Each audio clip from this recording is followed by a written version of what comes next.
Pada masa kolonial, Indonesia mulai mengalami urbanisasi. Urbanisasi yakni perpindahan penduduk dari suatu pedesaan ke perkotaan. Hal ini terjadi karena munculnya banyak perusahaan-perusahaan dan industri baru. Sehingga pada masa liberal dimulai, banyak perusahaan-perusahaan yang membutuhkan seorang pekerja. Jadi banyak orang-orang yang berdatangan dari pedesaan ke perkotaan untuk mencari pekerjaan.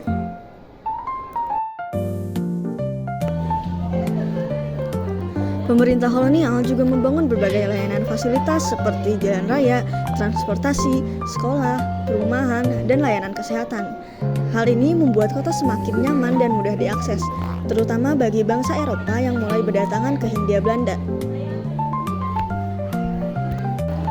Selain itu, berkembangnya perdagangan dan perkebunan membuat beberapa kota di pesisir seperti Batavia, Surabaya, Gresik, dan Semarang menjadi pusat industri dan perdagangan ekonomi.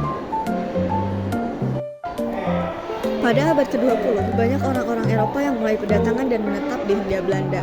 Mereka membawa konsep tata kota modern seperti jalan raya yang lebih baik, lampu penerangan, pemakaman, dan juga gedung-gedung yang bergaya arsitektur Eropa.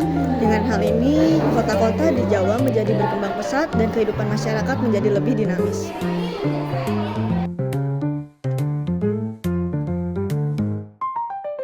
Munculnya sentimen rasial pernah terjadi pada masa penjajahan kolonial Belanda.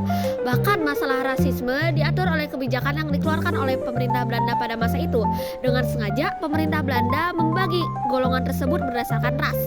Kebijakan-kebijakan tersebut semakin tegas pada abad ke-19 dikarenakan pemerintah Hindia Belanda membagi penduduk mereka dengan 3 golongan. Yang pertama adalah golongan Eropa, yaitu golongan tertinggi. Yang kedua adalah golongan timur asing seperti Cina, India, Arab, dan negara-negara lain yang menjadi kelas kedua. Yang terakhir adalah golongan rendah, yaitu pribumi yang menjadi kelas ketiga.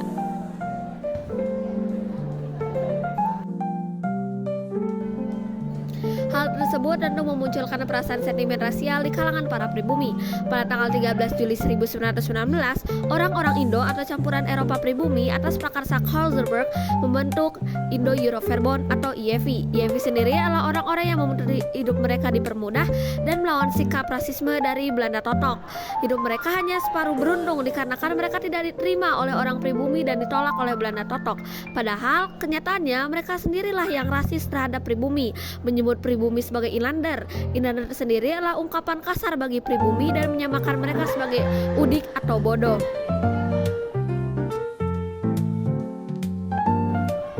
Berbeda dengan orang-orang pribumi, golongan Cina sekalipun diperlakukan secara rasialis. Mereka lebih makmur daripada pribumi yang berada di bawah kekuasaan kolonial. Penyebabnya adalah pada masa-masa Vyoti, hak-hak milik mereka dilindungi secara hukum barat, dikarenakan orang Cina dimanfaatkan dalam posisi perekonomian seperti pedagang perantara dan pengawas antara koloni dan pribumi.